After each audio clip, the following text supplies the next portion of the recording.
Ya, Assalamualaikum warahmatullahi wabarakatuh. Selamat siang teman-teman Salsabila Schooling. Perkenalkan nama aku Alfiana Rizky Putri. Di sini aku akan membantu teman-teman SMA untuk menjelaskan dalam mata pelajaran sosiologi pada materi potret guru kehidupan. Aku share screen dulu ya. Oke, nah di sini nanti aku akan menjelaskan 4 sub pokok. Pertama itu ada bentuk-bentuk ketimpangan sosial, terus nanti juga ada dampak ketimpangan sosial, terus yang ketiga itu nanti ada upaya mengatasi ketimpangan sosial. Nah, yang keempat itu akan ada gerakan sosial baru di era digital. Oke, aku bahas yang pertama dulu ya.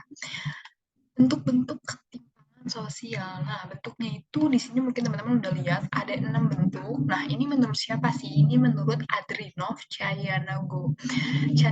Nah, menurut beliau, ketimpangan sosial itu terbagi menjadi 6 bentuk. Pertama, ada ketimpangan desa dan kota. Hal ini ditandai dengan adanya arus urbanisasi. Mungkin teman-teman belum tahu arus urbanisasi ini apa. Arus ini adalah perpindahan penduduk dari desa ke kota. Nah, ini menyebabkan tingkat kesejahteraan di desa ini menurun dan berakibat semakin banyaknya pemukiman yang kumuh, kriminalitas, dan juga pengangguran di kota. Nah, yang kedua itu ada kesenjangan pembangunan diri manusia Indonesia di mana ada orang yang memiliki kesempatan untuk mengembangkan diri dan ada juga yang tidak. Nah, yang ketiga itu ada ketimpangan antar golongan sosial ekonomi yang diperlihatkan dengan semakin meningkatnya kesenjangan ekonomi antar golongan-golongan dalam masyarakat. Nah, yang keempat itu akan ada ketimpangan penyerahan aset di kalangan swasta dengan ciri sebagian besar kepemilikan aset di Indonesia itu terkonsentrasi pada skala besar. Nah, yang kelima itu ada ketimpangan antar sektor ekonomi dengan ciri sebagai sektor, misalnya ada properti, mendapatkan tempat yang istimewa. Nah, atau yang terakhir itu ada ketimpangan antar wilayah dan subwilayah dengan ciri konsentrasi ekonomi terpusat pada wilayah perkotaan, terutama ibu kota, sehingga daerah hanya mendapatkan konsentrasinya ekonomi yang sedikit. Nah, aku udah mention ya, atau ngasih apa ya arahan nih ke teman-teman nomor satu kalau misalkan udah banyak nih yang ngelakuin urbanisasi. Nah, karena itu juga mengakibatkan jadi konsentrasi ekonominya itu cuma terpusat ke bagian perkotaan aja gitu. Jadi tidak terlalu sama rata. Nah, oke, aku akan jelasin sub materi yang kedua. Di sini tadi aku udah bilang mau menjelaskan tentang dampak ketimpangan sosial. Jadi dengan adanya ketimpangan sosial ini mengakibatkan dampak positif dan juga dampak negatif. Oke, mungkin sebelum kita ngomongin dampak negatifnya, kita ngomongin dulu nih dampak positifnya. Jadi adanya ketimpangan sosial juga menjadikan suatu stimulasi ampuh bagi beberapa wilayah untuk terus memaksimalkan potensi mereka demi menuju ke arah yang senantiasa lebih baik lagi. Nah, yang kedua itu juga memberikan dampak positif ketimpangan sosial itu dapat menumbuhkan rasa empati antar golongan untuk membantu yang lain demi mendapatkan kesetaraan yang sudah semestinya. Nah, yang ketiga juga, ketimpangan sosial ini dapat meminimalisir mental individu yang biasanya gampang cepat puas. Dengan ini mereka akan terus didorong untuk mengontribusi yang lebih baik dari diri mereka masing-masing. Nah, terus juga ada dampak positifnya mengajarkan pada masyarakat mengenai arti tentang kehidupan yang beragam dengan kondisi seperti itu, mentalitas keterbukaan serta pengertian akan lebih mudah untuk diterapkan secara lebih nyata. Nah, yang terakhir itu juga memberikan dampak positif, yaitu mendorong manusia untuk lebih pandai bersyukur atas apa yang dipunyanya, beserta menjadikan mereka lebih berserah yang disertai dengan harapan untuk berusaha lebih ikhlas dalam mengusahakan apa-apa yang diharapkan. Oke, tadi aku udah mention ya tentang dampak positif. Nah, ketimpangan sosial ini juga menyebabkan dampak negatif nih teman-teman. Nah, pertama itu adanya ketidakadilan dalam masyarakat karena kesempatan terhadap akses sumber dayanya itu hanya pada kelompok tertentu. Nah, oleh karena itu menimbulkan kecemburuan sosial kepada kelompok yang memiliki kekuasaan atau polarisasi power terhadap kelompok lain. Hal ini menimbulkan adanya diskriminasi terhadap kelompok dalam masyarakat kelompok yang kuat cenderung akan menindas dan juga mengeksploitasi kelompok yang lemah. Nah, faktor munculnya ini atau diskriminasi pertama itu adanya persaingan yang semakin ketat dalam berbagai kehidupan.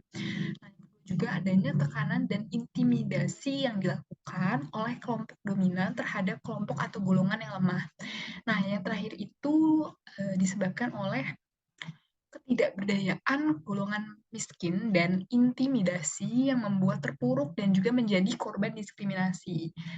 Nah, dampak ketimpangan sosial yang kedua itu adanya pembatasan hubungan sosial karena kedudukan sosial dalam masyarakat itu cenderung memicu kesombongan dan juga keputusasaan atau di sisi lainnya hal ini bisa diminimalisir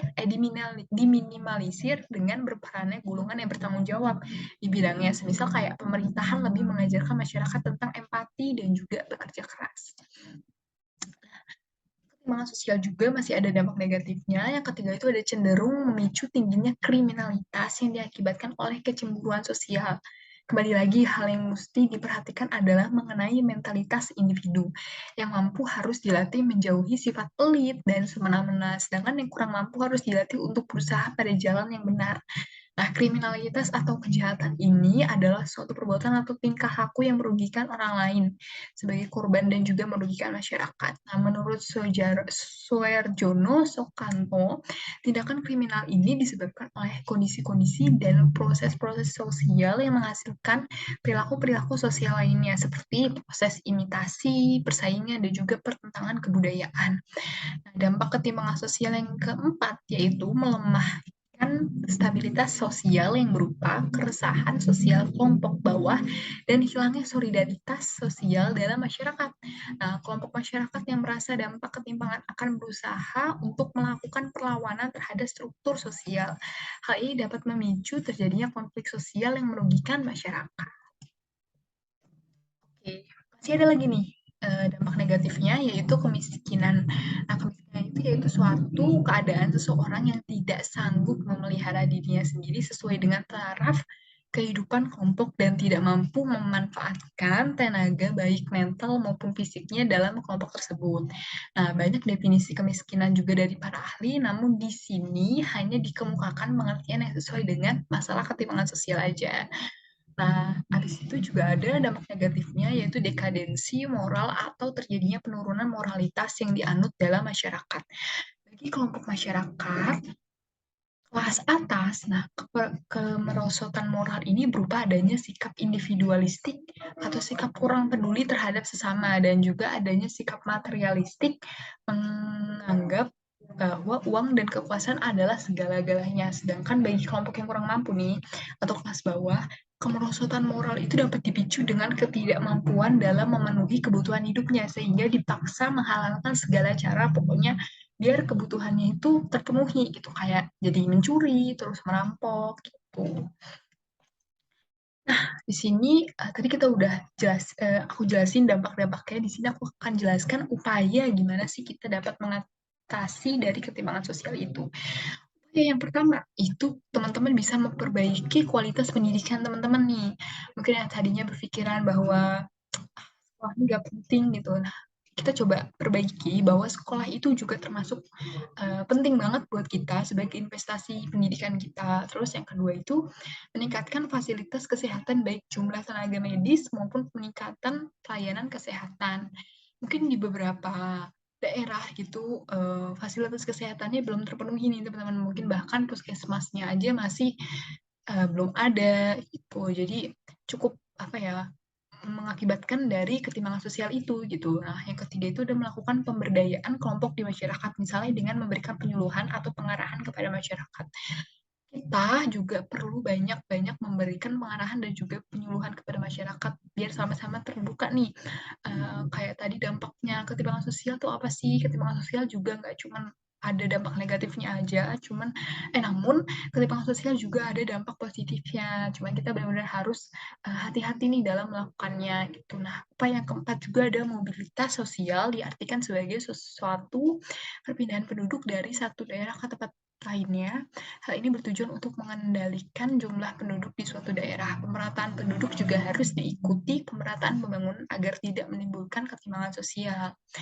Nah, yang tadi udah aku sebutin, kalau misalkan karena banyak yang pindah ke kota, jadi kayak daerah-daerah itu pembangunannya juga jadi nggak merata. Nah, seharusnya kita tuh melakukan pemerataan, jadi nggak cuman di kota aja nih yang orangnya banyak, penduduknya banyak, tapi di desa juga kalau bisa disamaratakan. Terus pembangunannya juga jangan hanya melakukan pembangunan di daerah perkotaan, namun juga harus harus melakukan pembangunan seperti fasilitas kesehatan juga di daerah-daerah pedesaan.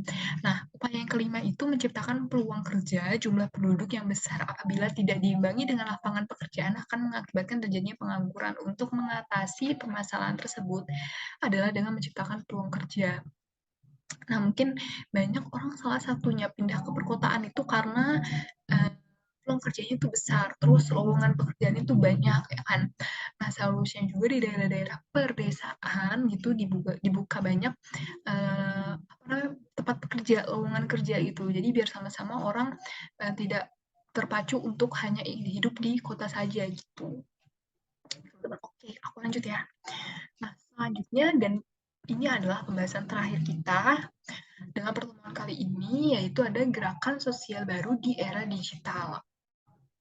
Dalam satu dekade terakhir, gerakan sosial itu meluas dan meningkat di berbagai belahan dunia. Aktivitas dan kegiatan kemanusiaan hari ini mengalami pergeseran gerakan sosial. Gerakan sosial lama agaknya mulai kurang relevan hari ini. Gerakan sosial baru telah lahir, hal ini tidak terlepas dari berkembangnya teknologi informasi yang semakin pesat dan juga dinamis. Hal ini berkebalikan dari semakin individualnya. Nah, Anthony Giddens dalam mendefinisikan gerakan sosial itu sebagai sekelompok orang yang terlibat dalam mencari penyelesaian atau untuk menghambat suatu proses perubahan sosial. Normalnya, gerakan sosialnya ada dalam hubungan konflik dengan organisasi yang tujuan dan pandangannya sering bertentangan. Terus media sosial itu dapat menjadi potensi positif dalam membangun perubahan perilaku masyarakat nih, mulai dari pertarungan wacana, debat kusir, dan juga penyebaran propaganda. Selain itu juga bisa pembuatan petisi, rekrutmen anggota, dan juga iuran dana. Rapat dan koordinasi aksi juga dapat dilakukan melalui berbagai macam aplikasi dan juga media sosial. Nah, gerakan sosial pun dapat memperkuat peran sosial media untuk menyuarakan kesamaan pendapat atas ekspresi ketidaknyamanan dalam sebuah tatanan pemerintah yang saat ini terjadi. Nah, peran sosial media juga sampai pada pembangunan kesepakatan bersama membuat kegiatan nyata untuk merealisasikan gerakannya. Media sosial telah mempercepat semua aksi itu sehingga dalam hitungan jam massa bisa membanjiri sebuah pertemuan atau aksi. Jauh berbeda dengan masa lalu, untuk menggarap massa dibutuhkan waktu berhari-hari hingga mereka matang untuk melakukan aksi di lapangan. Nah, meski demikian, kini banyak kritik terkait dengan penggunaan media sosial di dalam aktivis. Nah, belakangan muncul perkembangan baru, media sosial telah menjadi wadah untuk perdebatan politik atau bahkan menjadi medan laga permusuhan politik. Keterlibatan warganet dalam aktivis itu terbagi dalam beberapa tindakan seperti membuat forum dukungan, ajakan ke rekannya untuk terlibat dalam aksi, dan juga mencari informasi terkait dengan isu politik di platform masing-masing di dalam media sosial tersebut. Akan tetapi, di Indonesia perdebatan politik di media sosial telah memunculkan keterbelahan masyarakat yang makin terlihat permanen, seperti pada pemilihan presiden tahun 2019 lalu. Keluhan lainnya, penggunaan media sosial itu untuk politik telah mengganggu warga dalam memperhatikan isu-isu penting. Isu yang bermunculan sebenarnya tak banyak terkait dengan hajat hidup orang banyak. Ribut isu-isu itu lebih besar dibandingkan dengan hal-hal yang penting bagi warga seperti penyakit, kebutuhan pangan, dan masalah lingkungan. Jadi media sosial itu banyak kan ujung-ujungnya bahas soal politik, padahal harusnya masih banyak yang bisa dibahas. Salah satunya itu yaitu kebutuhan pangan atau masalah lingkungan yang terjadi di dalam Indonesia itu. Terus aktivitas fundraising melalui jejaring sosial itu disebut sebagai crowdfunding. Nah, aktivitas crowdfunding ini merupakan suatu model penggalangan dana dengan beberapa aktor yang berperan di dalamnya. Semangat kolaborasi tersebut merupakan semangat yang sudah menjadi budaya dari bahasa Indonesia, yaitu semangat gotong royong. Nah, konsekuensi perubahan sosial dalam konsep gotong royong ini ternyata bertransformasi dalam media sosial yang berbeda. Esensinya, gotong royong ini sebagai tindakan bekerja sama tanpa pamrih tetap tidak hilang, namun berubah dengan menggunakan cara yang berbeda. Misalnya, kita bisa hadir sebagai salah satu wadah penggalangan dana secara online di Indonesia yang hadir sebagai solusi bagi seorang yang ingin aktif dalam kegiatan sosial kemanusiaan. Nah, kita bisa menawarkan kemudahan donasi dan juga anggaran galangan dana tanpa perlu melakukan tatap muka secara langsung. Model gerakan sosial untuk kemanusiaan ini telah menjadi tren solutif mengatasi problematika di kehidupan masyarakat Indonesia secara kolektif dan juga cepat. Nah, model gerakan sosial itu merupakan bentuk upaya masyarakat selain bantuan sosial dari pemerintah. Nah, terima kasih teman-teman. Tadi seperti yang udah aku jelasin, kalau misalkan yang tadi itu penjelasan terakhir dari aku. Jadi sekian aja penjelasan dari aku mengenai materi dari sosiologi SMA. Selamat mengerjakan tugas dan jangan lupa untuk membuat rangkuman ya teman-teman. Oke, sekian dari aku. Wassalamualaikum warahmatullahi wabarakatuh. Bye-bye semuanya.